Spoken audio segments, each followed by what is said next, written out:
Bene, allora cominciamo questo terzo incontro.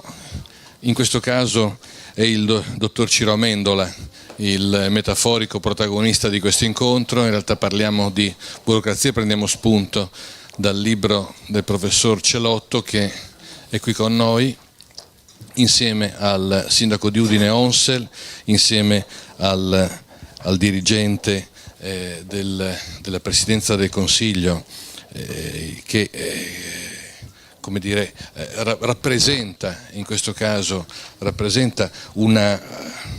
un punto di vista, una categoria.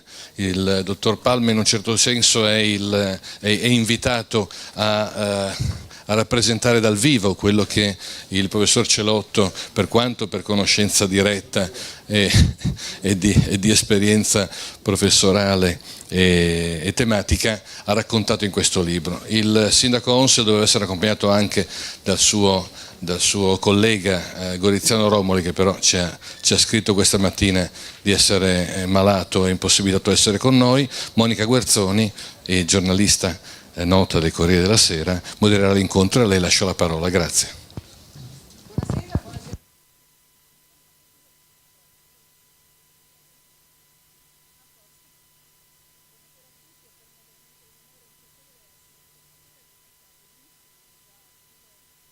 Apprezzare la pulizia della città, ho fatto i complimenti al sindaco, non so se tutti sono d'accordo, però davvero notevole, perché veniamo da Roma e insomma siamo rimasti un po'...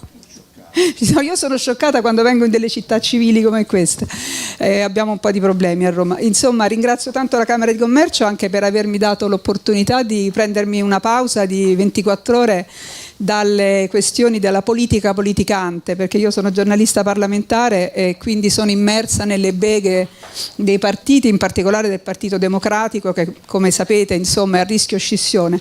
Quindi poter parlare di burocrazia, di un tema che è molto politico, ma che purtroppo fino ad oggi i nostri politici non sono riusciti a risolvere, e qui poi il dottor Palma ha tantissime cose da dire, perché non siamo tutti d'accordo su questo punto. Allora la burocrazia che cos'è? È davvero questo mostro a più teste che rende impossibile le nostre vite, da quando nasciamo a quando moriamo, nascite, matrimoni, funerali, tutto è così complicato in Italia perché c'è una specificità italiana, siamo noi che abbiamo un carattere particolare, abbiamo qualcosa di diverso dagli altri paesi, non riusciamo a avere ragione appunto del nostro temperamento come popolazione. Che cosa c'è che non va? Perché abbiamo 190.000 leggi e non siamo riusciti a fare quello che Ciro Amendola, appunto il nostro convitato di pietra, il protagonista di questi libri e anche autore di Non ci credo ma vero, ci ha consigliato, ci ha suggerito, cioè fare un grande archivio di tutte le leggi vigenti. È possibile questo? Perché noi riusciamo a semplificare? Perché Calderoli fece quella incredibile rogo di leggi, metaforico, simbolico, anche impressionante se vogliamo, però che aveva forse un messaggio, portava con sé un messaggio, perché da allora siamo sempre qui a discutere di come possiamo semplificare la macchina, ecco. Qui abbiamo due antagonisti naturali, appunto il professor Celotto, che ha scritto questi libri dall'interno della macchina amministrativa, proponendo delle soluzioni e facendoci sorridere, facendoci ragionare col sorriso sulle labbra. Che succede se un ramarro entra in un ministero, arriva una squadra di signori vestiti di bianco, cartelle, fiamme ossidriche, bisogna applicare la legge, perché non si può prendere il ramarro e buttarlo fuori, ecco.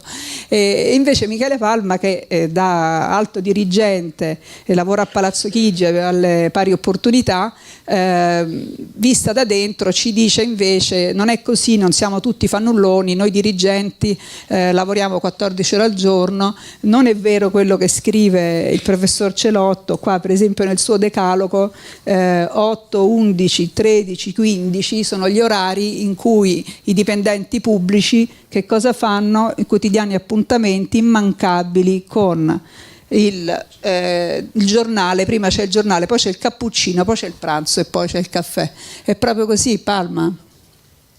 Discorso complesso, tanto no, naturalmente non sono un'altra questo il professor Celotto, che rispetto e stimo, perché i libri su Ciro Amendola, no, ce l'ho il microfono, sono in realtà, diciamo, una rappresentazione intelligente, divertente e per certi versi, mi permetto, professore, anche profonda di certi aspetti della pubblica amministrazione italiana. Io intanto abbiamo deciso di fare un botta e risposta, quindi sarò rapido, poi ci passiamo la parola. Intanto io volevo ringraziare veramente la Camera di Commercio di Udine, intanto per l'invito in questa bellissima città che come romano non posso che invidiare, ma soprattutto perché, come raccontava Monica prima, noi, diciamo, di burocrazia in Italia si parla continuamente, convegni, saggi, riflessioni. Il problema è che in tutto questo ambiente manca sempre qualcuno di noi che possa esprimere la nostra posizione. Un po' ci rappresenta il professor Celotto, che in realtà, diciamo, non è soltanto un accademico, ma è un ministeriale di... Sei un burocrate, esatto, anche, voglio dire, è anche di alto livello, quindi, diciamo così, siamo ben rappresentati. Manca comunque sempre la parte della realtà degli uffici, nessuno sa chi siamo, nessuno sa in che contesti lavoriamo. La rappresentazione che si dà della burocrazia pubblica è assolutamente un fascio indistinto e generalizzato, che è una delle cose secondo me meno intelligenti che si possa fare, cioè non distinguere mai e rappresentare le cose come se fossero un tutt'uno, e questo non fa bene a nessuno, non fa bene soprattutto agli utenti finali del nostro lavoro, che sono i cittadini, che dovrebbero invece sempre ricordare che l'interesse dovrebbe essere non quello di distruggere degli uffici pubblici, ma quello di fare in modo che siano sempre sensibili a soddisfare bisogni e esigenze. Quindi la buona pubblica amministrazione è un vantaggio per tutti, la distruzione della pubblica amministrazione senza fare, come posso dire, distinzioni, questo insomma è semplicemente come posso dire, un bombardamento fino a se stesso senza nessun tipo di ricostruzione. È la prima volta, quindi, che è la prima volta che un dirigente può venire a parlare un po' del proprio lavoro, e questo veramente è un ringraziamento che ancora ribadisco. Io ovviamente lavoro per la Presidenza del Consiglio, ma oggi io rappresento solo me stesso, perché puta casa mi permette di dire che parlo a nome della Presidenza del Consiglio, domani mi fanno un procedimento di... Dovevo essere autorizzato da 4 livelli gerarchici, quindi io parlo solo a titolo personale, sono in ferie e quindi non in incognito. No, purtroppo lo sanno perché l'ho comunicato, perché nel dubbio ho comunque detto che venivo qui perché mi era stato rimborsato il viaggio, e quindi per evitare che pensassero che la Camera di Commercio mi facesse ricco pagandomi un biglietto aereo. Io come posso dire, quello che io penso è che noi, diciamo, uno dei fenomeni più odiosi che c'è nella comunicazione è lo stereotipo. Lo stereotipo è la generalizzazione, la rappresentazione di realtà immaginaria che non sempre ma spesso corrisponde alla realtà, e diciamo io vorrei oggi cominciare un po' a raccontare cosa c'è dietro gli stereotipi e in qualche modo dire qual è la condizione reale di chi lavora per lo Stato, o di chi lavora per lo Stato e che come me pensa di essere un buon funzionario statale, che ha scelto di lavorare per lo Stato nonostante avesse opportunità professionali molto più remunerative nel privato, che si è formato e ha studiato per, come posso dire, per superare un concorso altamente selettivo, contrariamente alle aspirazioni della mia famiglia, quindi neanche sono stato, diciamo, aiutato, ma ho fatto tutto da solo. Quindi un po' il mio racconto sarebbe un po' questo. Molte cose sono quelle del dottor Amendola, in molte cose esiste tutto quello che il professor Celotto racconta. Io oggi sfogliavo il libro, parlavamo mi è venuto in mente il mansionario, che è una delle deficienze più enormi che possono esistere nella pubblica amministrazione, per cui una persona che ha un livello di inquadramento, e poi lo leggerai tu, un livello di inquadramento tipo segretario non può essere adibito a funzioni migliori. Non è di sua competenza. Sì. Oppure se lo vuole fare gli altri dicono lei non lo può far fare a quella collega perché ha un livello troppo basso. Io come posso dire, No, non leggo il mansionario che... sì, assolutamente, è vero. Se vogliamo essere più vivaci... Sì, devi interrompere l'antagonista. Passando... Allora, no, la cosa divertente del mansionario, poi dopo sarò più ordinato, ringrazierò, specificherò, sì. Ma la cosa più divertente del mansionario nasce che io sono un burocrate vero, io ho cominciato in Banca d'Italia qualche anno fa, codesti centrali uffici, come li chiamavano, via Nazionale 91, e la cosa che... E il mio grado era coadiutore amministrativo. collabora alle attività amministrative e contabili per l'informazione e la comunicazione conformemente alle direttive ricevute nell'ambito di operazioni di processo attraverso metodologie o procedure consolidate o predefinite o soggette a normale variabilità. Elabora dati e situazioni complesse anche con l'utilizzo di apparecchi e strumenti di automazione d'ufficio conformemente alle direttive ricevute, in particolare, e va avanti per un'altra pagina, il grado, il mansionario del grado. La cosa che mi faceva impazzire, a me giovane laureato a Via Nazionale 91, è che io non potevo scrivere al computer. Non potevo scrivere al computer perché non era nel mio grado, io le lettere dovevo scriverle a mano e darle al dattilografo e doveva battere lui a macchina. Ma perché la burocrazia ha un problema col linguaggio? Io dico burocrazia per semplificare, ma poi come Ma ci perché spiegava c'è? Perché Perché ai sensi per gli effetti a normativa vigente. Sì. È come il latinorum di Don Abbondio, cioè c'è quel pezzo bellissimo di Calvino del 65, no? Prima pagina del Giorno, la denuncia del carabiniere, tutti appassionati che io vado dal carabiniere, mi hanno rotto la cantina, sono entrati, hanno bevuto il vino, e il carabiniere comincia a scrivere: si è qui rappresentato il signor generalizzato con il quale ha costì riferito e così via, no? Perché? E Calvino si chiede perché se uno può dire ho fatto deve dire ho effettuato, perché è un modo di proteggersi, no? Il latinorum di Don Abbondio, la tua lingua. Però, perché siamo provinciali, perché siamo incolti, perché abbiamo letto poco, perché abbiamo letto troppo. Qual è il motivo? La burocrazia nasce in senso positivo. Perché? Perché prima, quando c'erano gli stati assoluti e tu volevi fare il taglialegna, andavi dal re, dal principe e dal duca e dici posso fare il taglialegna? E lui capricciosamente diceva sì, ti diceva no. Adesso se io voglio fare il taglialegna vado all'ufficio competente, l'ufficio competente cosa mi dirà? Innanzitutto compili 10 moduli, perché è la prima cosa che mi dice, e poi vada all'ASL, alla questura, alla sovrintendenza per i profili di competenza. È giusto che esista tutta questa macchina, questa garanzia, però è diventata così complicata che rischia di perdere l'interesse finale. Sì. Ma qui a Udine, sindaco, il biglietto sull'autobus si oblitera o si timbra? Francamente penso che da un certo punto di vista sia facile fare dell'ironia sulla burocrazia, però in realtà è anche una forte garanzia di equità. E quindi uno può sempre, diciamo, l'ha detto prima, no? Cioè uno doveva prima assoggettarsi all'autorità del sovrano. Oggi forse, diciamo, un pochino più complicato, cioè decisamente si potrebbe snellire, però alla fine ci pone quasi tutti sullo stesso piano, anche perché con la denuncia al carabiniere, anche se uno l'ha fatta all'appuntato o l'ha scritta in quel verbale, non la può cancellare più nessuno. Non la può cancellare neanche il generale della regione dei carabinieri, quindi in qualche modo c'è nella burocrazia anche un elemento di garanzia. Allora io per questo non voglio difendere la burocrazia, perché certamente l'ho combattuta e combatto anch'io quando diventa inutile. Va difesa, io sono d'accordo con il dottor Palma, però voglio dire però è la altrimenti... garanzia di equità e della garanzia di giustizia molto spesso, perché alla fine questi atti non sono degli atti personali, sono degli atti abbastanza impersonali e sono quindi abbastanza oggettivi. Certamente la burocrazia ha come difetto quello che permette di spezzettare la responsabilità, ed è questo il vero problema, no? Che appunto, però questo è un difetto del Paese, quello di perché si vuol fare la logica dell'adempimento e non quella del risultato? Proprio perché tutti hanno paura di assumersi responsabilità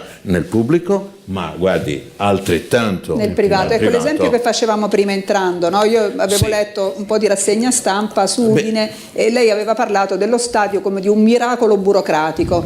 Cosa intendeva? Perché ha dovuto superare appunto una burocrazia che non è solo pubblica? In questo caso noi siamo stati l'unica città che ha rifatto lo stadio a spese, diciamo, del privato, e ha realizzato questo in un modo che poi però, essendo stato innovativo, è stato osteggiato da tutti. Cioè noi abbiamo dovuto fare una gara europea per poter andare a ristrutturare lo stadio. Non solo, ma c'è stato un esposto e si è dovuta di nuovo rifarla, e l'esposto, cioè, certamente non l'abbiamo fatto noi. Cioè l'esposto è venuto fuori dalle ditte private. Io perché non ho avuto, diciamo, lo stesso successo nella ristrutturazione del palazzetto dello sport, e qui perché? Perché sono intervenute tutta una serie di norme complicatissime, come per esempio quella che improvvisamente il carico neve, no, improvvisamente, giustamente, è 120 kg al metro quadro, non è più 90. Adesso solo per fare il collaudo di un tetto di un palazzetto dello sport vecchio su questo ci sono andate 100.000 euro per una simulazione e per i carico. Però voglio dire, le ditte che poi alla fine vincono tutte queste gare, a parte che se fanno sempre i ricorsi, ma alla fine no, le ditte private che devono fare i lavori, no, perché diciamolo, hanno più avvocati di quanti sono i muratori, cioè si avvalgono, dei muratori, e sono loro che poi gozzovigliano negli aspetti burocratici e ti bloccano. Quindi se lei vuol fare una gara, ma non le riesce perché ci avrà esposti. Guardi la gara del trasporto pubblico locale qui, ma c'è sempre uno strascico, cioè tutto viene impugnato, lo sanno già in partenza, e allora qui forse poi alla fine dove sta la responsabilità? Certamente uno può dire la responsabilità del legislatore, però forse anche i privati hanno la... giocano proprio su quello. Com'è possibile che alla fine ti fanno riserve? Le dico, per lei è una ditta, lei cerca dice ma mi tiri su sto muro, sì, però in realtà nel frattempo ti ammette un mattone e ti arrivano 3 riserve. Va bene, visto che lei ce l'ha fatta, adesso ci viene a Roma a insegnare a Virginia Raggi come si fa lo stadio. Sì, ma lì ci vuole coraggio. Scusi, io posso raccontarle questo esempio, ci vuole coraggio, cioè a un certo punto, appunto, io non solo ho ricevuto esposti da tutti dall'opposizione, e come le spiegavo sono stato indagato praticamente, forse ancora, però non lo so, perché poi non lo si sa mai fino a quando non ti rinnovano le cose, no? Però sono state, diciamo, situazioni dove il contratto, il giorno in cui si è firmato il contratto, e c'erano, io li ammiro tutti i dirigenti perché so bene quanto è difficile, ma io avevo, diciamo, una pletora di dirigenti, ciascuno diceva sì, ma non lo firmo io il contratto perché io sono del demanio e la cosa è sportiva. Quello dello sport dice ma non lo sono io perché è un problema fiscale, lo faccio quello del fiscale. Quello del fiscale dice sì, ma non lo faccio io perché deve fare quello del bilancio. Quello del bilancio dice no, ma questo alla fine ho detto lo firmo io. Ciro Amendola, chi non fa non sbaglia. Esatto, giusto? E quindi l'ho firmato io. Eppure sindaco sa come si fa? Si fa in un altro modo, si scrive in una legge. Perché a quel punto così sono 190.000 più uno. Non solo, perché però la legge è senza responsabilità. Per questo alle volte trovi un articolo di legge dettagliatissimo e dici per la costruzione dello stadio di Udine si prevede che il carico neve deve essere fatto. Perché in questo modo la legge è senza responsabilità. Questa è quando Gazzetta ufficiale. Sì, ed uno dei paradossi, adesso io le spiego uno dei paradossi. Se lei fa un lavoro, se lei interviene, deve assolutamente rispettare tutte le nuove norme. Certo. Se lei non interviene, certo. No. Mani pulite, fermo. Noi avevamo qui la grande sala dove tutti gli anni io dalla Vigile del Fuoco dovevo chiedere alla grande nostra chiesa sconsacrata, San Francesco, dovevo chiedere l'autorizzazione che mi dessero perché non aveva i bagni, una cosa a norma, le bagne, allora dovevo chiedere in qualche modo una deroga per l'agibilità ai vigili del fuoco, e dicevo ma perché al Duomo non gli fanno no, diceva sai quello è uno spazio religioso, e allora io andai dall'arcivescovo e dicevo per favore me la riconsacri così almeno non ho il problema, perché quello che le carte non sono mai a posto, cioè essendo così tante le norme, le regole, è impossibile. Quindi è meglio che stiano negli archivi, giusto? Certo, le lasci lì negli archivi nascoste, così, non le tocchi. È vero? Chiedi un parere, No, è vero. No, allora posso dire una cosa. Intanto il sindaco ha detto una cosa giusta: la burocrazia è un fattore di giustizia, nasce per quello, per evitare arbitri. Ora il problema qual è? Che perché poi la burocrazia del genere è sempre il discorso che faceva Weber, che sostanzialmente la burocrazia per essere giusta deve essere spersonalizzata, in qualche modo deve trattare tutti in maniera indifferenziata, quando gli utenti, il sindaco lo sa molto meglio di me, hanno invece una tensione individuale nei confronti degli uffici, pretendendo che il loro caso sia considerato come un unicum, non sapendo o non potendo capire, o giustamente,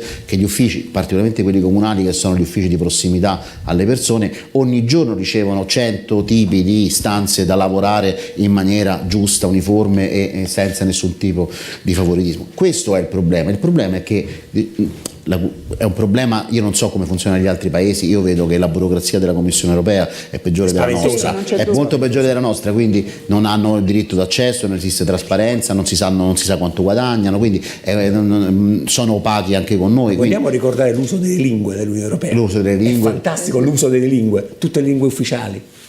Che ogni documento va tradotto in 28 lingue, se ne maltesi si offendono, soldi che si buttano e altre cose. Il gaelico, anche il gaelico. Adesso Infatti l'Europa è, diciamo, agli sgoccioli, purtroppo. Comunque il sindaco ha ragione, questo è il motivo. La burocrazia è un fattore di giustizia che degenera in una spersonalizzazione e questo è il problema, la tensione fra gli utenti che si aspettano un comportamento individuale di un certo tipo. Io stesso sono vittima di una burocrazia di questo, siamo tutti stati vittime di burocrazia di questo genere, dalla burocrazia privata delle compagnie telefoniche che non capiscono che internet non ci funziona e che noi abbiamo bisogno di avere le ADSL di nuovo funzionante, a loro ti dicono che ci sono prima 20 persone da curare, sino all'impresa che chiede l'autorizzazione a un ufficio e via dicendo. Questo è il vero problema, però il punto è questo: perché la burocrazia italiana è così detestata, è così detestata e si dice che è così degenerata? È così detestata perché, come dicevo all'inizio, la rappresentazione che se ne dà è una rappresentazione assolutamente superficiale e in qualche modo poco approfondita. Te mi raccontava che c'è anche tanto odio che si sfoga su Facebook. Allora, noi si parla tanto di discorsi d'odio, no? Se lei, per venire qua, se digito burocrazia, io ho detto fammi fare qualche piccolo. Allora, burocrazia su internet, ho scritto burocrazia aforismi. Gli aforismi sono una cosa divertente di solito, sono delle frasette che uno usa per fare un po', magari far ridere una ragazza, per fare lo spiritoso con gli amici. Beh, insomma, la burocrazia, gli aforismi sulla burocrazia sono, ne leggo qualcuno perché veramente: Ezra Pound, i burocrati sono una malattia, si suppone che siano necessari come si suppone che siano necessarie la vita certe sostanze chimiche, ma provocano la morte se crescono oltre un certo limite. Ecco, questo è più gentile. Poi ce n'era un altro, ma anche, voglio dire, di gran profili, perché leggevo prima di Kafka, Gogol. Kafka, eccolo qua: i colpi ceppi dell'umanità sono fatti anche qualche ultimo governante diceva dai al burocrate o no? Certo. Allora adesso arriviamo all'altro punto, certo. Brava, esatto. Le leggi di Murphy sono piene di attacchi è più facile ottenere un perdono che un permesso. Se hai un problema che deve essere risolto da una burocrazia, ti conviene cambiare problema, ce ne sono quante ne volete. Ora, il discorso qual è? Diceva giustamente il sindaco, in realtà soprattutto i dirigenti pubblici non sono così imbecilli, non sono così ottusi, molti lo sono e molti altri non lo sono. Perché c'è questo tipo di perché nessuno conosce e realmente sa il nostro lavoro. Io mi permettete, se spero di non annoiarvi, ho detto prima a Monica, mi sono fatto sempre una lista di pensieri in libertà, sempre a titolo personale, per carità di Dio, sulle questioni che affliggono la mia professione. Io sono uno, ripeto, che pensa di essere un bravo funzionario, lavoro in un settore in cui se non lavoro bene muoiono persone, cioè quindi non è, come posso dire, è un dato di fatto: se non lavoro bene ci sono persone che muoiono, bambini che vengono abusati perché non finanziamo certi progetti, donne che vengono violentate perché noi non finanziamo i centri antiviolenza, donne trafficate o ridotte in schiavitù che vengono uccise perché noi non siamo attenti. Quindi io sono necessariamente sul pezzo, però mi sono fatto un po' di idee, perché la percezione, la cattiva burocrazia vista da uno che pensa di essere un buon burocrate. Intanto noi abbiamo un'età media, non della dirigenza che è relativamente giovane, un'età media della classe impiegatizia che è drammatica. Adesso io non voglio offendere nessuno, ma quando una persona ha 60 anni ed è prossima alla pensione, è evidente che, a meno che non sia, come posso dire, immolato alla causa, non abbia particolare voglia di, non dico sacrificarsi, ma qualcomeno di migliorarsi, innovarsi, aspetta di uscire. Noi, diciamo, io ho alla dipendenza attualmente 60 persone, 50 sono prossime alla pensione, 50. Perché dal 1992 devi fare Italia, non puoi assumere. Allora, io sono entrato nel 1999 in deroga al blocco delle assunzioni. Io sono entrato, la deroga è una cosa meravigliosa, in deroga al blocco delle assunzioni, perché concorsi non se ne fanno. Quindi se non c'è ricambio e se la scelta di contenimento della spesa è non investire sul personale giovane, non si crea occupazione, non c'è come posso dire, il turnover, e io ho a che fare con persone che, ripeto, non perché siano di età avanzata, perché non è quello, ma sono persone evidentemente che non hanno più o poco da dire rispetto all'amministrazione. Spero di non offendere nessuno. Quindi noi siamo, poi abbiamo, perché il mansionario? Noi siamo, non so come la realtà comunale, una piramide. Se venite nel mio ufficio io ho 30 segretarie, 30 bravissime, fanno le fotocopie. Come ti permetti di chiedere se qualcuno mi scrive una bozza di decreto ministeriale? Nessuno lo sa fare, perché i livelli alti tendono sempre a decrescere. Una postilla? Come scherza? Sì. E lei ha detto una piramide, sì. In realtà sono una foresta di piramidi. Sì. E in effetti uno dei problemi è proprio il sistema canne d'organo, ovvero quello a silos a seconda. Sì, a silos va uno benissimo. dei grandi problemi è proprio che ci sono tutti quei dipartimenti, come dicevo, quando si trattò di firmare il contratto, il feudalesimo. e erano questo rapidità. sistema canne d'organo, e molto spesso chi fa sintesi? Non c'è un momento dove si riesce a fare sintesi, e questo è l'elemento che... Una cosa vi vorrei chiedere, perché c'è un elemento nuovo di attualità importante, interessante, la possibilità per i cittadini di agire a favore di un dipendente pubblico che si comporti in un modo diciamo positivo, cioè il giudizio sul dipendente pubblico potrà incidere in futuro, se passano questi nuovi decreti, sul reddito del dipendente stesso, quindi gli incentivi, i premi, il cittadino, il merito. Appunto. Sì, per arrivare al merito volevo dire una cosa che mi ha stupito, che ho scoperto da poco, ancora sulle canne d'organo. No, uno dei più grandi ministeri a Roma sono il Ministero dell'Economia e Presidenza del Consiglio. Il Ministero dell'Economia ha 4.000 persone, via 20 settembre e dintorni. Di queste 4.000 persone, giustamente per rispettare le varie competenze, quanti profili orari differenti ci sono? Cioè di persone che possono entrare alle 7, uscire alle 15, entrare alle 9, avere la flessibilità del recupero? Quanti ce ne sono? 630. Cioè 630 modalità orarie differenti per 4.000 persone. Questa è la complicazione, ma veniamo al merito. E come ce lo spiega Palma?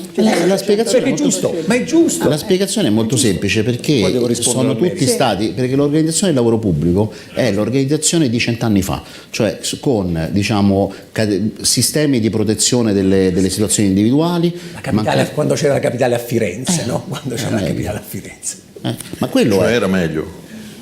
Non era meglio, perché comunque diciamo c'è una storia su questo interessantissima, che hai conservato quella struttura. Si racconta, ma questa è leggenda, che quando i Sabaudi arrivarono a Roma furono visti malissimo. Loro avevano degli uffici perfettamente funzionanti che a Firenze non si erano riusciti a integrare, li portarono a Roma spianarono mezza città, costruirono Piazza Vittorio, costruirono tutti i grandi palazzi. Quindi, per imbonirsi la popolazione romana, qualche dirigente all'epoca cosa pensò?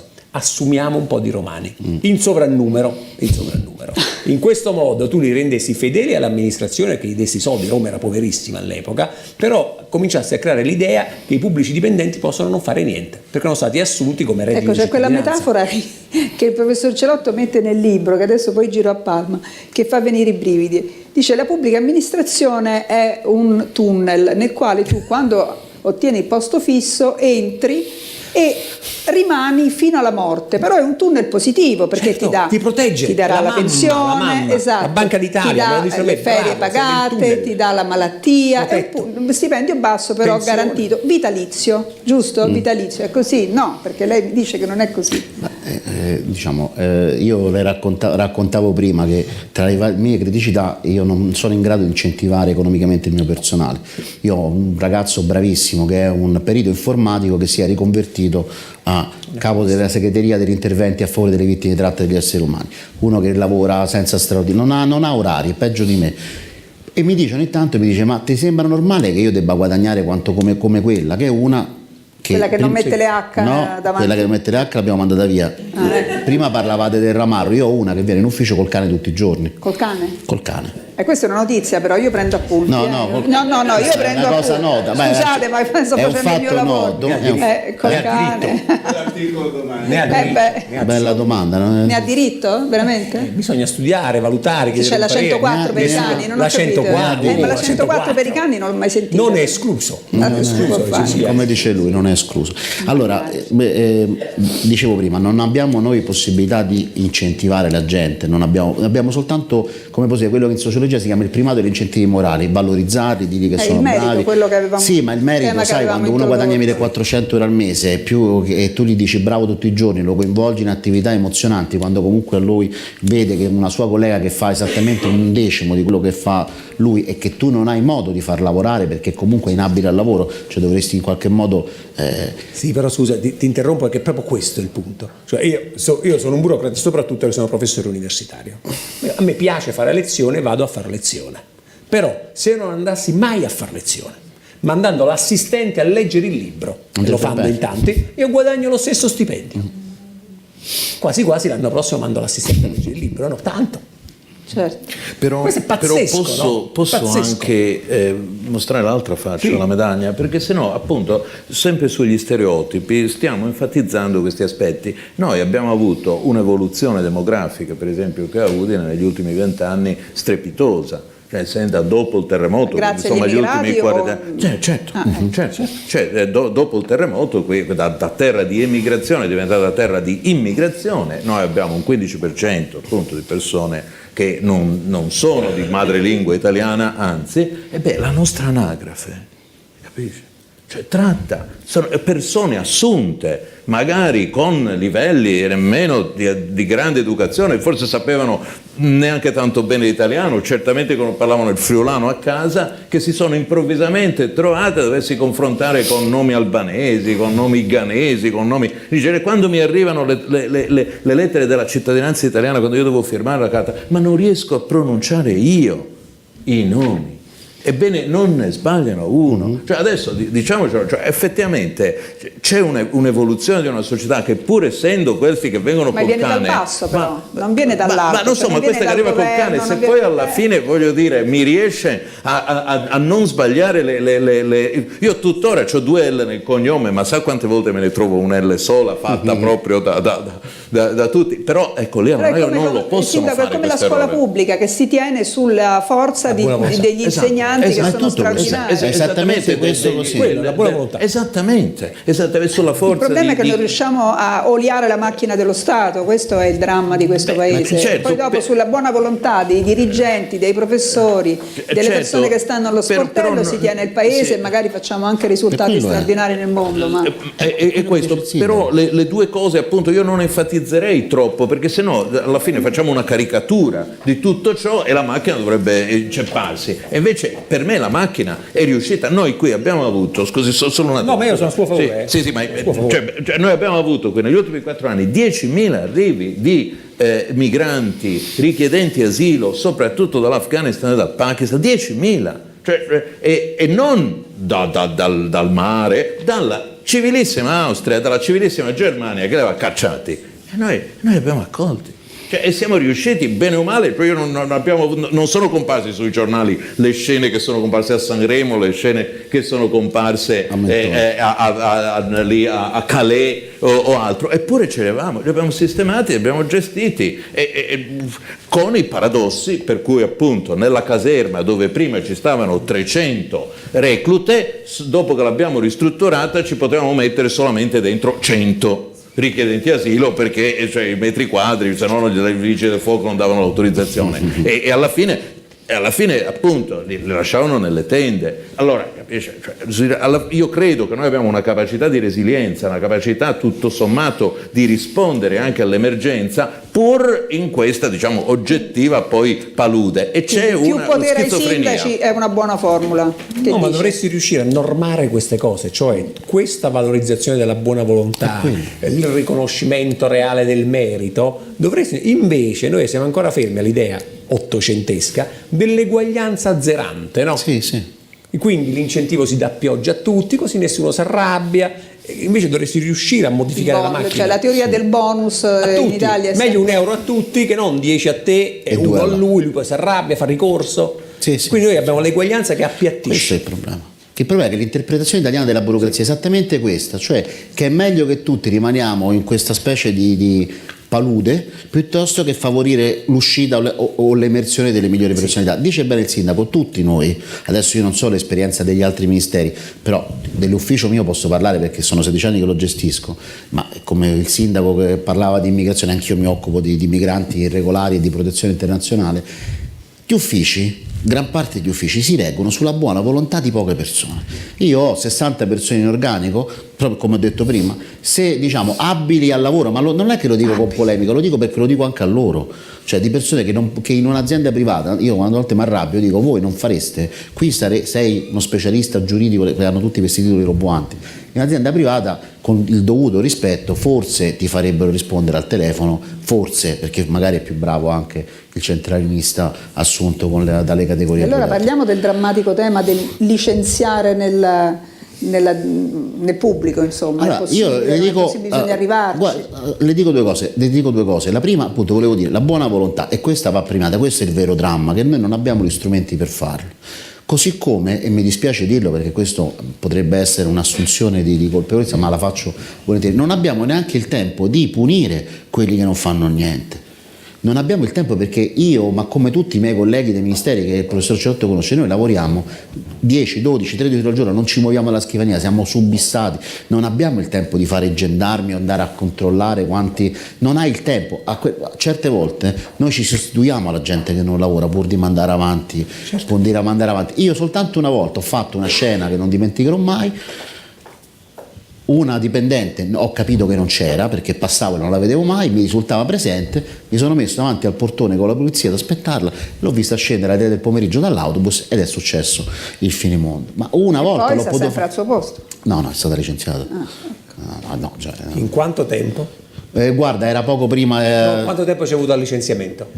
Ma senza preavviso perché l'ho stata, diciamo, io mi ero portato un agente di polizia, così dico, finalmente, cioè, almeno ci sarà. Però una volta questo si può fare, cioè non è che noi possiamo passare le giornate a rincorrere la gente che non lavora, perché se fossi un dirigente del comune di Udine, se il sindaco mi dice devi predisporre una gara d'appalto per ristrutturare una caserma e adottarla all'accoglienza SPRAR, che è l'accoglienza dei richiedenti asilo, che sigla è? SPRAR, sistema di protezione le sigle sono richiedenti asilo, è una cosa del ministero, ma allora le conoscono benissimo. Quante ne contate? Ma le sigle sono infinite perché questa è l'idea futuristica, no? Di fare sigle, quindi la presenza del Consiglio e PCM, il Ministero dell'Economia, MEF. E adesso tutti i ministeri, infatti. Sono tutti siglati sì, e quindi vado al RUP per chiedere il DURC,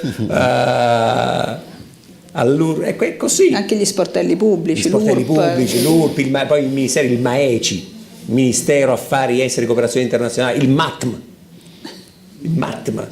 il MIBACT, sono tutti ministeri siglati con queste iniziali per fare questo linguaggio che sembra svelto, no? Ma che in fondo quel modo di è difficile non fare aneddoti. Però questo c'è anche in fare Europa, aneddoti, ma è il modo per parlare. Sì, dici Rigio, dici peggio. Sì, L'Unione Europea ha fatto una circolare sulle non sigle. si capisce nulla. Ma le sigle vanno tutte in maiuscolo o devono andare con le minuscole? C'è una circolare dell'Unione Europea che lo spiega, fino alle 5 lettere sono tutte maiuscole non puntate. Dalla sesta lettera in poi puoi scriverlo come una parola, per questo UNESCO, perché sono 6 lettere. Ma ce la racconta la storia delle divise dei finanzieri che avevano lo stesso colore di quella dei forestali, poi i forestali sono stati... La racconto volentieri, però voglio dire che io ho scelto questo modo ironico e aneddotico per raccontare la pubblica amministrazione, perché fino a 5 anni fa ho scritto solo saggi e i saggi non li legge nessuno. Invece cercando di romanzi li leggono tutti qua. No, li leggono pochissimo anche questi, però ti dà una possibilità maggiore di parlarne, nascondendoli in storie, no? Nascondendoli in storie. Mostro in prima pagina. Ecco, quello è un problema, no? È un problema grave. Ha ragione, sono d'accordo. Tutta la comunicazione. Io per esempio sono convinta che nei vari talk show il problema qual è? Occupare uno spazio come chiamando persone a dire cose di cui non sanno niente, ma non importa, perché questi sono il supporto per la pubblicità. Il tuttologo, ha ragione. Si raccolgono con la pubblicità. Quindi facciamo un programma che dura 3 ore, con le interruzioni, abbiamo i soldi, anche se dicono sciocchezze, perché così è, non importa. Ha ragione signora, questo purtroppo è un problema della comunicazione. È così. No, Le divise. Le divise, sì, no, mi divertiva, volevo che lo raccontassi. No, sì, però Una tragedia. io non voglio sembrare che sono il Castigamatti che racconta solo aneddoti, che avendoci lavorato nei ministeri, No, ma sono aneddoti che insegnano. Sono aneddoti, fanno capire cose. come alle volte vai a perdere il vero interesse pubblico, perché una decina d'anni fa, forse lo ricorderete, la Guardia Forestale e la Guardia di Finanza avevano entrambi le divise verdine. A un certo punto cominciò un po' di polemica fra i due comandi, e a un certo punto la Guardia di Finanza diffidò, la Forestale diffidò la Guardia di Finanza. Da lì nacque la causa che è andata al Tarlazio, causa che è andata al Consiglio di Stato. Nel 2008 il Consiglio di Stato, con una sentenza anche molto dotta, ha stabilito che quel colore verdino spettava al Corpo Forestale. Perché? Perché era più antico, con tutta una serie di documentazioni. Solo che c'è una questione di economia, perché i forestali erano 7.000 e i finanzieri 54.000, ma c'è anche il fatto che, avendo competenze così distinte, non è che trovi un finanziere nel bosco, no? Quindi potevi anche tenere il colore simile. Invece, dopo la sentenza del Consiglio di Stato, sono state cambiate le 54.000 Quanto divise. ci è costato? no. Tanto, l'Italia le ha regalate ad Haiti le divise dei finanzieri verdine, le ha regalate ad Haiti, c'era appena stato il terremoto, l'alluvione, però questo ti fa capire come alle volte perdi la finalità vera, anche perché poi sappiamo che adesso i finanzieri hanno tenuto il grigio scuro, la forestale è stata abolita e quindi hanno preso tutte le divise nere dei carabinieri. Io mi ero portata una lunga rassegna stampa qua di titoli dei giornali che, come dice la signora, sbatti il mostro in prima pagina. Ci sono delle storie incredibili, ma non per fare aneddotica, però per vedere se appunto esistono soluzioni, no? Allora sfogliamo e c'è il pensionato che deve 1 centesimo allo Stato e lo Stato lo vuole a rate. Allora, spero di aver letto male. Dopodiché ci sono anche delle storie importanti, cioè la ricostruzione del terremoto. Cominciamo a parlare delle procedure e di quanti passaggi di carte ci vogliono per ricostruire una scuola. Forse il sindaco lo sa, perché lei ha avuto qui un asilo, una scuola che aveva un problema, e quanto ci ha messo. Leggevo, ma adesso appunto, non lo so lei quale si riferisce, ma praticamente tutte perché le ce ne sono opere. tante appunto. Prego, la scuola Dante. Ma lì, scusi, sulla Dante? No, dicevo ce ne sono tante che hanno di questi problemi.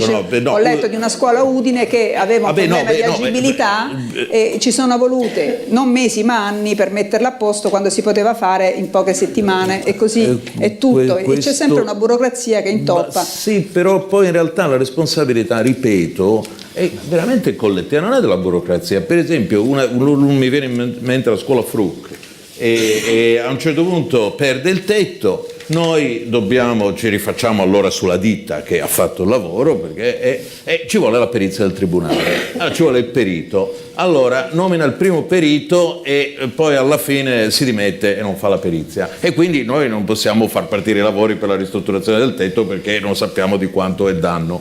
Il secondo perito, poveretto, andò in montagna dopo che stava quasi finendo la perizia, scivolò e morì, e quindi niente, adesso non...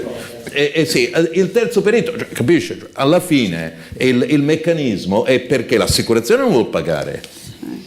E quelli sono sacrosanti privati, e ci mettono tutte le barriere per poter fare andare avanti il lavoro. Ma perché in Giappone fanno un'autostrada in 6 mesi, come ormai siamo soliti tutti dire, e invece qua ci vogliono 20 anni per fare la Salerno-Reggio Calabria?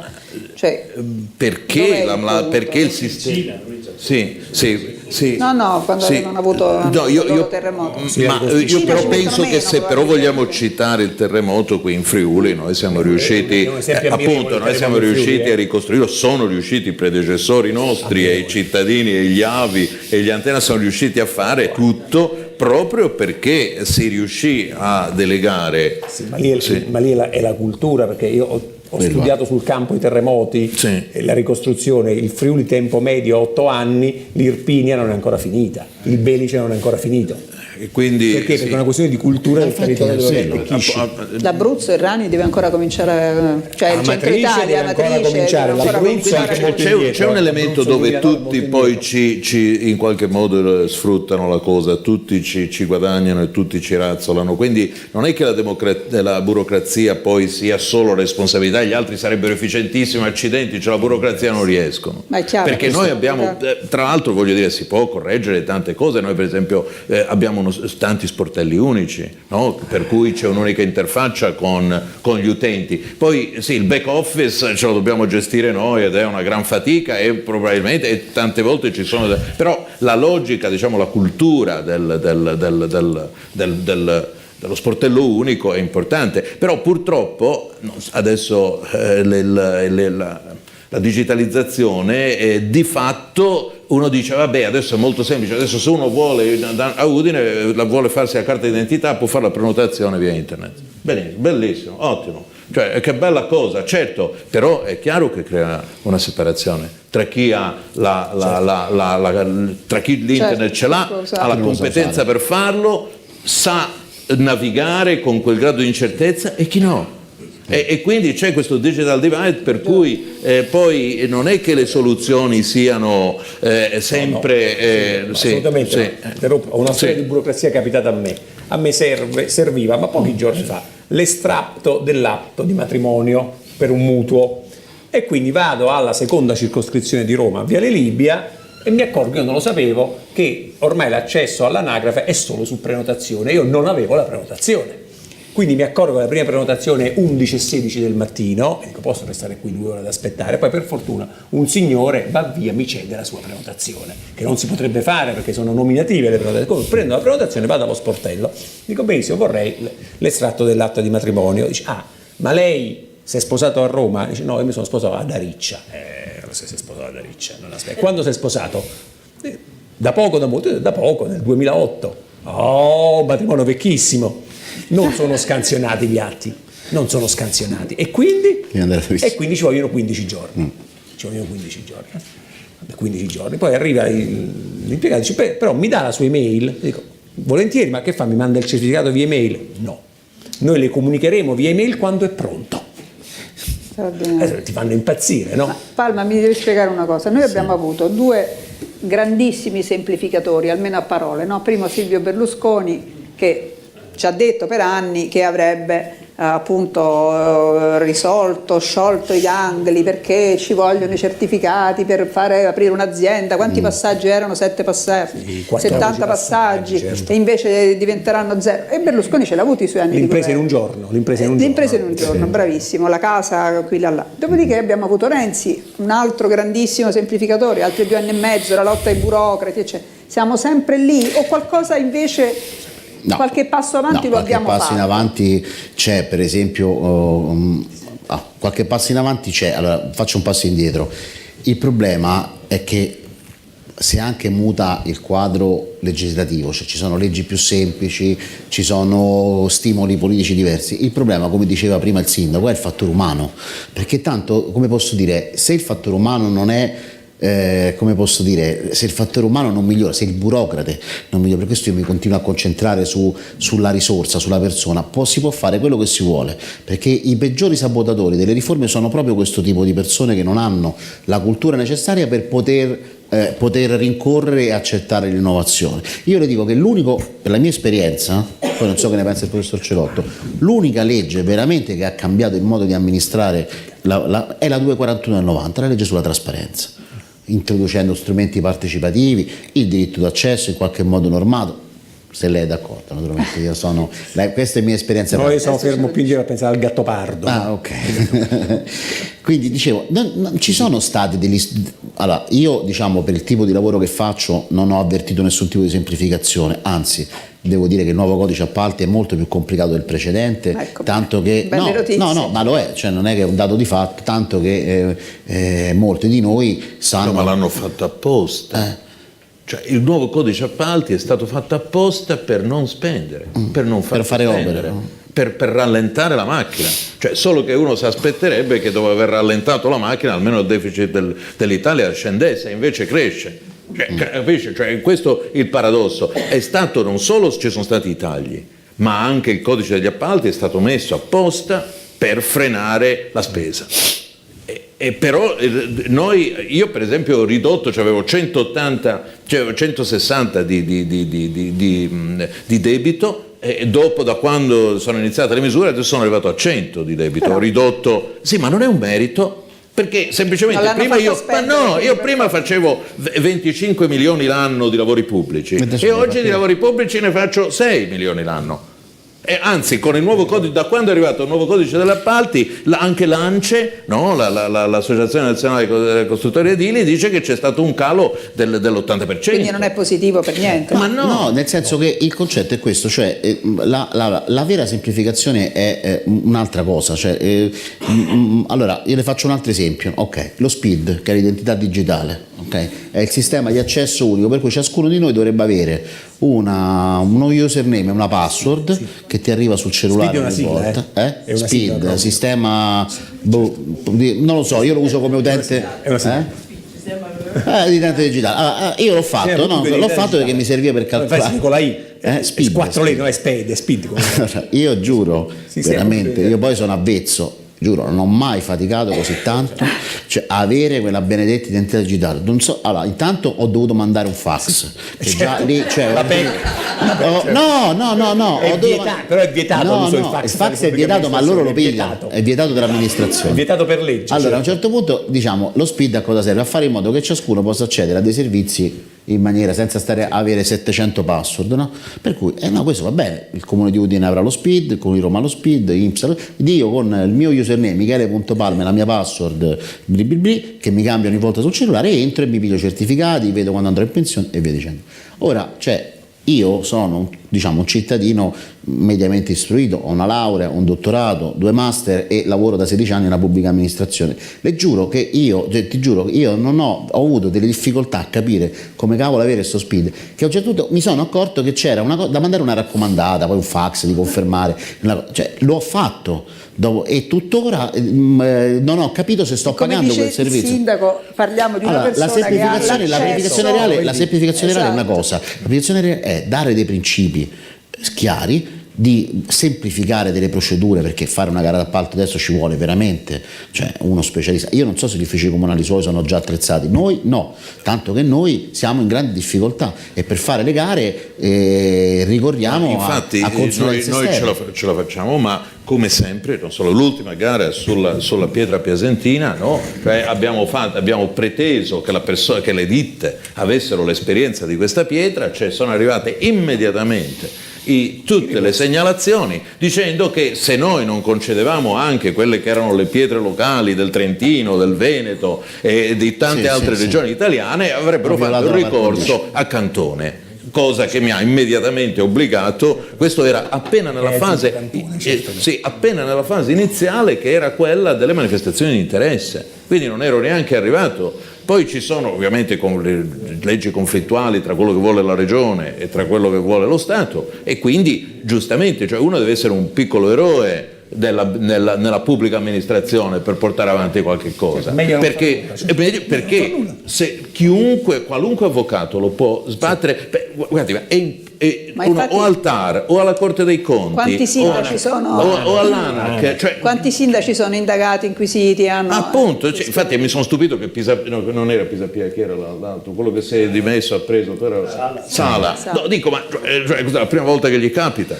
è chiaro che gli piantano una grana, no? Ogni cosa che cerca di fare, ma l'opposizione immediatamente. Ma noi ce li abbiamo tutti i giorni sollecitati dall'opposizione fanno esposti. Ormai l'opposizione lavora solo su esposti e quindi è tutto intasato. Quindi che bisognerebbe fare? Depenalizzare alcune pratiche? Non lo so cosa bisognerebbe fare, però certamente forse tutti avere o cambiare la cultura. Non una basta cultura una legge, dove il bene legge. Collettivo è anche cercare. Ma non ha colpa anche il cittadino? Che ne pensate? Il cittadino che ne dipende, cioè, che ne sa di quel lavoro? Il cittadino è una vittima, anzi, perché poi questo sistema, soprattutto in determinate regioni, favorisce la corruzione. perché io non riuscendo ad avere il certificato vado da uno che conosce quello. È uscito questo termine, dopo un'ora faccio notare. Ecco là il collega che giustamente ci bacchetta, colpa mia. No, Per dire che sono d'accordo, però posso... Ci mancherebbe. Devi, assolutamente. No, ho trovato tutte le cose che avete detto molto interessanti, mi sarebbe piaciuto, magari ci riusciremo nei prossimi minuti, a tirar fuori alcuni altri elementi rispetto al ruolo che la burocrazia ha agli effetti della burocrazia sul vivere civile.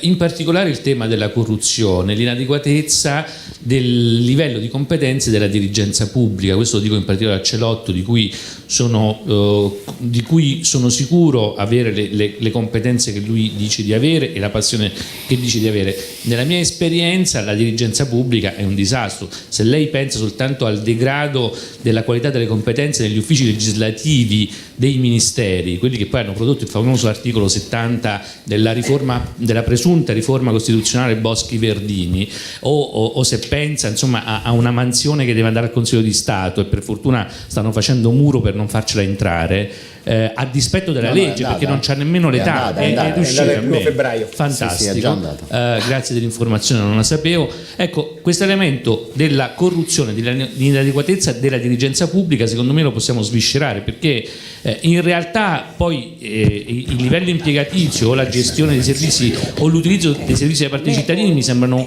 un argomento successivo in qualche modo, no? Perché io parlerei anche del fatto che forse c'è una responsabilità dei sindacati nella protezione dei furbetti del cartellino, no? e così via.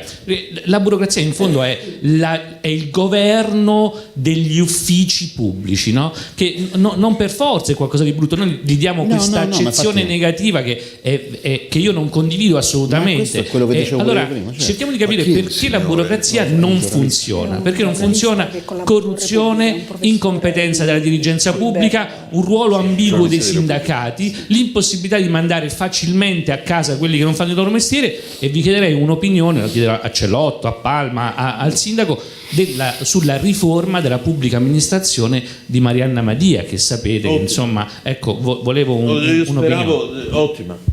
Grazie. Posso cominciare io? Abbiamo risolto, con un aggettivo abbiamo risolto. Ottimo. Però non è ancora applicabile. Noi qui in Regione abbiamo cercato di fare una cosa analoga, che è quella della legge Panontin, dove appunto il dirigente è questo io ovviamente non la conosco, una legge è sterminata, io conosco questo aspetto, l'ho detto ottima, quindi in qualche modo non so tutti i dettagli. Questo aspetto qui lo aspettavo, perché a questo punto introducendo il ruolo dei dirigenti, un po' come quello dei segretari comunali, fa sì che uno non sia obbligato a tenere, diciamo, un sistema della dirigenza per sempre. No? E permette quel tipo di avvicendamento e quel tipo di mobilità che per esempio in altri sistemi è garantito dallo spoils system. Da noi non è garantito dallo spoils system. Quando uno diventa sindaco si trova i propri dirigenti sostanzialmente, adesso ovviamente non voglio fare nomi e non voglio enfatizzare, divisi in due. Sono quelli di una parte politica e quelli dell'altra parte politica. E quelli di una parte politica freneranno in tutti i modi. Perché è il loro dovere, perché lei andrà via, io resterò. Sì, appunto. Mentre invece gli altri chiaramente cercano in qualche modo di darti una mano un po' di più, perché così. Questa cosa fa in modo che sia molto molto difficile gestire con gli strumenti che hanno i politici il meccanismo della dirigenza, anche perché io posso incidere alla fine sullo stipendio dei miei dirigenti solo per una frazione infinitesima, sarà l'1%, 3% dello stipendio, e comunque se solo tu fai un cambiamento finisci davanti al giudice del lavoro per demansionamento. Sì. E su tutte le volte che ho fatto dei cambiamenti un minimo radicali sono sempre finito davanti, e quasi sempre, anche se ho perso. Allora, e quindi la legge Madia in questo caso mi sembrava che desse uno spiraglio a poter invece creare un meccanismo con una maggiore scadenza. Per quello ho detto è ottima. No, poi adesso non lo so quali sono gli altri dettagli. Ok. Grazie, allora chiudiamo con Palma e Celotto. Palma. Allora sì, intanto... No, ecco, volevo sapere una cosa, perché la suggestione del collega è interessante, appunto, i furbetti del cartellino e la presunta protezione da parte dei sindacati, se c'è è ovviamente una cosa grave. Diciamo, esiste in certe amministrazioni, ma non esiste per esempio nei ministeri, assolutamente non si permettono più di fare nessun tipo di... C'è troppo controllo, anche sociale? Non c'è più c'è troppo controllo sociale che questo accada. In certe amministrazioni, diciamo, marginali, anche a livello centrale, non mi faccia fare nomi perché è meglio di no, esiste ancora, come posso dire, una forte presenza sindacale che condiziona la vita degli uffici, ma questo avviene in comparti deformalizzati, in comparti molto più meno rigorosi rispetto a quelli ministeriali. Nei ministeri questo non può succedere, e anzi devo dire che le volte che abbiamo licenziato o attivato procedimenti disciplinari per gente che in qualche modo giocava con i badge, no, questo non può esistere, veramente no. E ormai sono veramente, da noi a livello centrale sono fenomeni assolutamente marginali, marginalissimi, perché i tornelli sono rispettati, noi pretendiamo che ci sia sempre la polizia, ma non, guardi, ormai su questo... Certo. No, da noi è così. Da noi ci ha messo anni a combattere l'idea del diritto a non lavorare. Perché esisteva il diritto a non lavorare tradizionalmente nei ministeri. E di quello parlavamo appunto. Sì, ma quello dal 1871. Ma la burocrazia è diventata un po' un paravento per la criminalità, riesce a infiltrarsi anche grazie ad alcune sacche. Questo è un discorso complicatissimo, sicuramente favorisce la microcorruzione, ma quella veramente in cambio della bottiglia di vino per avere il certificato, sui grandi appalti, sui grandi fenomeni. Ma la corruzione si insinua, qui noi abbiamo fatto un accordo anche con la prefettura sui subappalti. Se lei non controlla tutta la filiera fin giù fino al subappalto, è chiaro che alla fine ha controllato la testa benissimo, però poi magari al quarto passaggio non sai nulla. Per quello noi adesso abbiamo un protocollo che abbiamo fatto anche con la prefettura, proprio per garantire che non ci siano infiltrazioni di un certo tipo. Certo, il tema che lei ha toccato, che è stato toccato della corruzione, quello lì, abbiamo 1000 sistemi, ogni amministrazione c'ha il proprio delegato anticorruzione, si fanno pacchi così di controlli. Però anche l'ANAC cosa fa? Ha preteso di combattere la corruzione mediante le carte, anche con delle cose che io sto contestando, tipo l'obbligo di pubblicare il modello unico di tutti i dirigenti, che diventò famosissimo quando diventò ministro la professoressa Severino, avvocato, che pubblicò il suo modello unico, 7 milioni di euro, dichiaravano, perché lei forse è l'avvocato più bravo d'Italia. Sì, è il fiscalista più bravo d'Italia. Sì, però a quel punto hai veramente dei problemi personali quando dichiari 7 milioni di euro. Ma noi è giusto? No, perché è troppo. Questo eccesso di questo tipo qui di trasparenza non aiuta, non serve, anzi ci fanno rubare i dati da tutti i paesi, che noi l'Occidente mette tutto in piazza, no? Con questa trasparenza, mentre Cina, Turchia, Malesia hanno tutto segreto, si prendono i nostri dati e ci indeboliscono. Quindi non è così che si combatte la corruzione con le carte. Con la cultura della... Prego, Panna voleva dire ancora una cosa? Lei è un giornalista. Ok, allora intanto visto che me l'ho fatto questa lista dei miei appunti, io sono un dirigente pubblico e mi reputo, contrariamente alle sue opinioni, abbastanza competente, noi non scriviamo le leggi. No, ma a me non mica l'ho preso personale. No, vabbè, a tutte e due. Allora, noi, una delle principali nostre critiche è che noi non scriviamo le leggi che attuiamo, perché gli uffici legislativi non sono composti da dirigenti, sono composti da altre professionalità che fanno un altro tipo di lavoro. Una delle critiche che noi abbiamo è che spesso, quando si prepara un testo normativo che riguarda gli uffici vengono poco o per nulla consultati. Per cui le faccio un esempio: io attualmente mi trovo a gestire l'attuazione di una legge nazionale riguardo il traffico degli esseri umani, in cui molte cose non mi ritrovo e mi chiedono a me perché avete scritto questo quando invece è il contrario. Questo è una regola ed è una delle cose. Io sono stato 4 volte capo ufficio legislativo, ne parleremo al prossimo seminario, però c'è un po' di tempo. Ok. Vabbè, lui è virtuoso. La seconda cosa che voglio dire, e poi chiudo, la riforma Madia sulla dirigenza. Io sono uno di quelli che invece, come tanti altri miei colleghi, non era assolutamente contento, e le spiego perché. Io sono favorevolissimo al ruolo unico, a quello che diceva il sindaco, circolarità. Se il sindaco mi vuole a lavorare qui in comune, perché magari mi ha trovato, come posso dire, professionale, deve fare una tale trafila per sottrarmi, perché lascia perdere. Il ruolo unico, io sono convinto che il ruolo unico sia un buono strumento, perché permette la circolarità degli incarichi, mi permette di lavorare per un periodo in un comune e conoscere il comune. Io non conosco la realtà comunale, nonostante io finanzi tantissimi comuni per lavorare sui miei temi. Quindi va bene, il ruolo unico va bene. Cos'è che non andava nella legge Madia? Nella legge Madia c'era un problema, è che i dirigenti come posso dire, non avevano più diritto a lavorare. Non avevano più il diritto a lavorare. Può sembrare... Aspetti, io diciamo... Così. Ci sono due categorie di dirigenti, sono i dirigenti di fiducia, che sono quelli, come posso dire, che tutte le autorità politiche si nominano, questi sono il 90, il 110 del TUEL, tanto per essere chiari, insomma, negli enti locali. C'è una serie di persone che hanno vinto un concorso per lavorare lì, questo è. Io sono d'accordo che possano essere spostate, ma la legge Madia non prevedeva questo, su cui noi siamo assolutamente d'accordo. Prevedeva anche, come posso dire, una punizione economica a prescindere dal fatto che io fossi o meno un bravo dirigente. Faccio un esempio, sindaco, tanto per essere chiari. Lei è il mio ministro, mi trova antipatico, il meccanismo della legge Madia... No, ma questo era il problema. Lei si poteva liberare di me senza nessun tipo di valutazione sul fatto se io fossi o meno un bravo dirigente, ma semplicemente perché io non sono funzionale alla causa, e io mi ritrovavo a metà stipendio con un mutuo da pagare e un affidamento nel rispetto al mio datore di lavoro che viene a saltare. Questo, diciamo, è il motivo per cui noi e mi rendo conto che lei dalla parte politica dice: ma io quando vengo voglio scegliermi la squadra. Non solo, ma vorrei anche poterli spostare senza finire dal giudice del lavoro, guardi, per il problema, no, sindaco, siamo d'accordo, il problema è questo, visto che il giornalista parlava di corruzione, quando un dirigente perde la certezza quantomeno, diciamo, di quello che può fare, non voglio dire dell'ufficio dove sta, perché nessuno è affezionato. Però i segretari comunali hanno sempre lavorato con quel regime. Ma i segretari comunali, quando rimangono senza incarico, guadagnano ugualmente. Per alcuni anni, ma lo stesso è nella legge Madia, per alcuni anni hanno comunque, e poi via via scompare, se nessuno li vuole. La difficoltà è scrivere norme che valgono per tutti.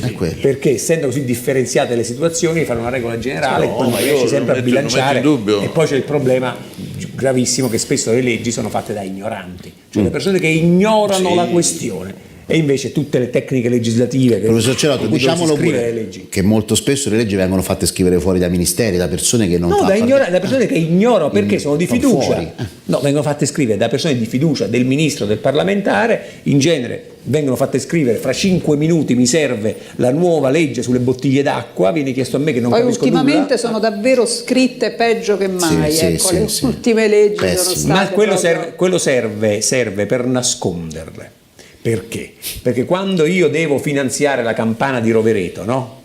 Che merita di essere finanziata in legge finanziaria, mi vergogno a scrivere alla campana di Rovereto va 1 milione, e quindi scrivo la legge numero dell'articolo viene rifinanziata per 3 anni. Si è anche un po' persa una cultura che era forse della Prima Repubblica, che aveva tanti difetti, però forse un senso delle istituzioni un pochino diverso. Comunque va bene, abbiamo messo un sacco di semi per la prossima puntata, che non so quando faremo. C'è la paura della discrezionalità, cioè mentre prima le leggi le scrivevi molto chiare e molto limpide, per esempio una legge sulle assenze dal lavoro scrivevi sono giustificate le assenze motivate, punto. Adesso quando scrivi la legge dici sono giustificate le assenze, 2 punti, dovute a sciopero dei treni, sciopero degli aerei, e scrivi 40 voci, ti accorgi che poi arriva lui e dici ma io oggi sono venuto che si è rotta la bicicletta, non è previsto, come facciamo? Quindi le leggi fai sempre più dettagliate per paura di chi deve imbrogliare e non riesci mai a comprendere il fenomeno. Va bene, io chiuderei con una curiosità, ma se Ciro Amendola ha 67 anni e lei ce n'ha 50, ma adesso Ciro va in pensione, che succede? Continuerà a lavorare da casa, perché lui è nei secoli fedele, obbedir tacendo, no? Grazie a tutti, grazie a lei. Anche per la pazienza e l'attenzione. Grazie della vivacità.